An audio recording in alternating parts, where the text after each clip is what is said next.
All right, let's kick off another deep dive. We are diving into a LinkedIn article from December 8th, 2024. Oh, very recent. Yeah, hot off the press.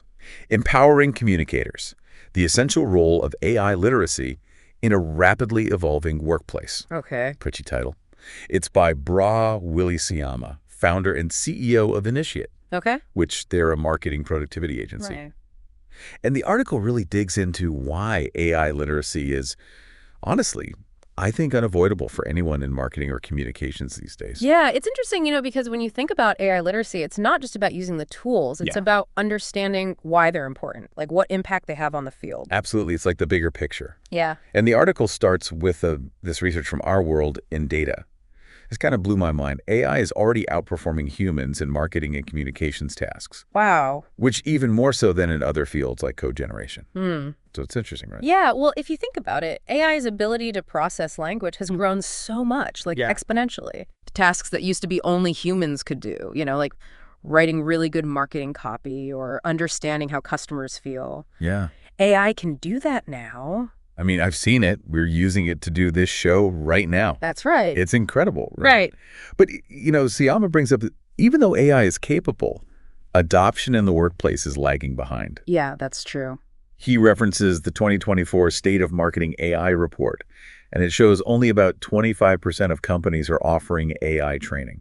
And that's consistent with the AI in Africa report, too. You have to wonder, why are we so slow to adapt? The potential is huge. Well, and Seyama kind of zeroes in on this idea that a lack of digital literacy is a big problem. I see what he's saying, yeah. Like trying to run before you can walk. Right. You have to understand tech in general before you can even think about AI. And, he even ties that back to the technology acceptance model, which I know we've talked about on the show before. But people need to get how tech works. Yeah. Or they'll just be scared of it. Totally. It becomes this scary black box. Right, exactly. Instead of a tool you can use. And all that leads to uncertainty and fear. Yeah. And you see that reflected in research from Microsoft and LinkedIn. People are using AI tools, but they're almost doing it secretly. Really? Because they're worried what their boss will think, or even about losing their jobs. Wow. And then you look at the CyberSafe study, where people are putting sensitive data at risk by uploading it to AI platforms. Without even realizing it. Yeah, because they don't know any better. Oh, wow. So they don't understand the security risks involved. Right. That's a big problem. And it just highlights that need for digital literacy, right? Like it's the foundation for using AI responsibly. Right. And Seyama says that foundation of digital literacy is what builds trust. Makes sense. When people understand something, they're less likely to be afraid of it. Right. And that trust is so important if we're going to really integrate AI into how we work. Otherwise we're just going to be fighting it. Yeah, exactly. So Seyama's advocating for a smarter workforce. More confident, for sure. One that sees AI as a tool to make them better, not something that's going to take their job. Empowerment, yeah. And that theme, that idea of empowerment, it comes up again and again in the article, right? Totally. It's not about AI taking over. It's about learning the language of AI so we can, write our own future with it. Yeah. It almost reminds me of when the internet first came out, right? Oh, yeah. Everyone was hesitant. Unsure. Now it's just part of life. Totally. Maybe AI is on the same path, but we need digital literacy to be the guide. Yeah, so we're using it ethically the right way. For good and not for evil. Exactly. So the question is, how do we close that digital literacy gap? Where do we even start? That's the big question. Seyama's got some ideas. We're going to dig into those next. One thing Seyama really stresses is the role employers have to play in all this. Yeah, he's not letting them off the hook. Not at all. He says it's not enough to just expect employees to figure AI out on their own. That's kind of a recipe for disaster, right? Pretty much. He's like, organizations need to give people the training, the support, the whole 9 yards. It's like any big change, right? Yeah. You need buy-in, you need the knowledge, the tools. Exactly. And he specifically mentions starting with educational workshops. Okay, makes sense. Like demystifying AI, breaking down how it works, Yeah. Showing how it can be a good thing for different roles within the company. So it's not just the tech people who get it. No, everyone's on board. It's like a shared understanding. Yeah, a shared language almost. I like that. But he goes even further. He says, you gotta have hands-on experiences. Oh, interesting. Like, let people actually use AI tools in a safe space. So they're not afraid to break something. Right, exactly. That's how you learn, by doing, right? Absolutely. It's one thing to hear about AI, but to actually use it, Yeah. even if it's just a test run, it can help people get over those fears, see what it can really do. I bet.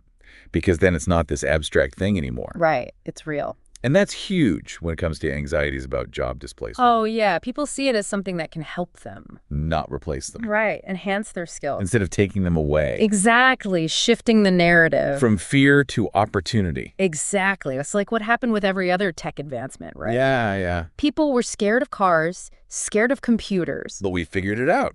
And we will with AI, too. We have to. But to really get there, Seyama says we have to actively debunk the myths about AI taking over jobs. Yeah, that's still a big one. Huge. But he's like, show people the data, the real-world examples. Where AI's creating jobs, not destroying them. Yeah, and emphasize that human skills. Like creativity and critical thinking. Yeah, those will always be valuable. Okay, that makes me wonder, what are those new jobs going to be in marketing and communications? That's a good question. Like AI strategist, AI prompt engineer. Ooh, I like that. Maybe even an AI ethicist. Right, things we didn't even think about a few years ago. It's mind-blowing. It is, and that's where Seyama's advice about strategic integration comes in. Okay, what does he say?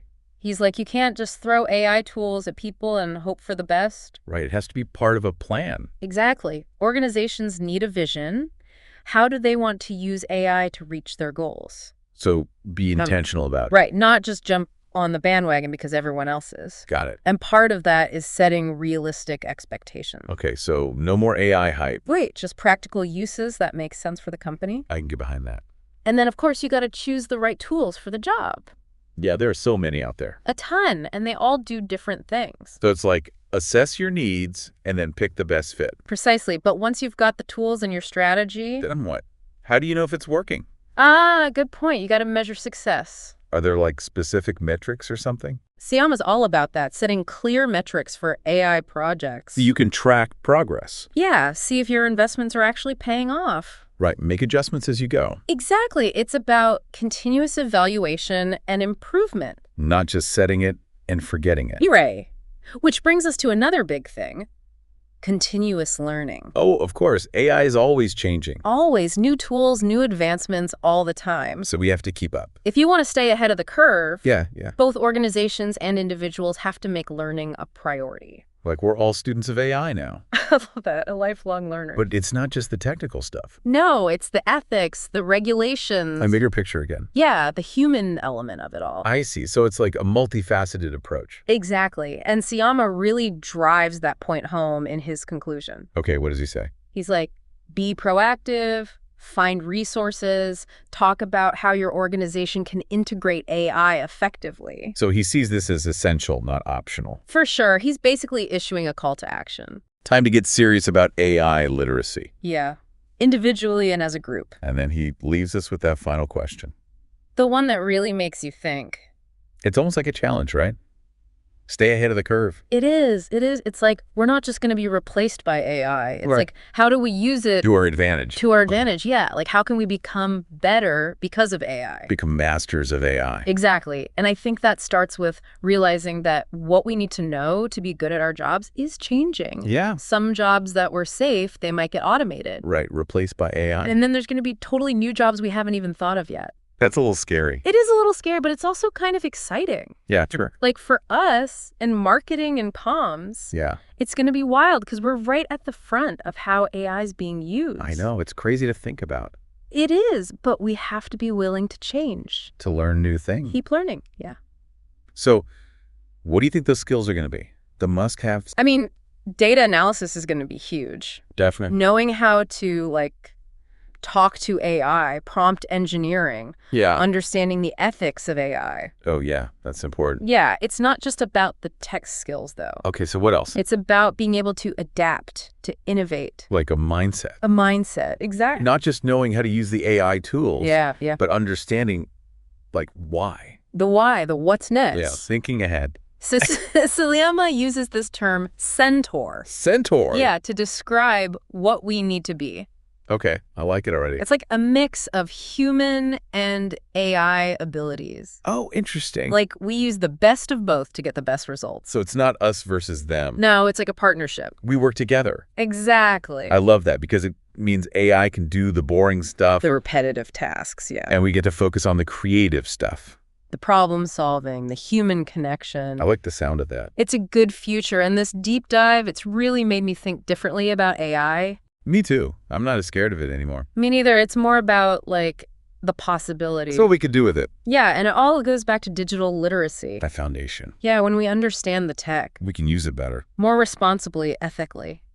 So anyone listening out there. Don't be afraid to explore. Yeah, don't let AI intimidate you. Try things out. Learn. Be part of shaping this future. It's going to be amazing. Future of work is already here. It is, and if you're ready, you'll not just survive. We'll thrive. Love that. On that note. Thanks for joining us. For another deep dive, we'll see you next time.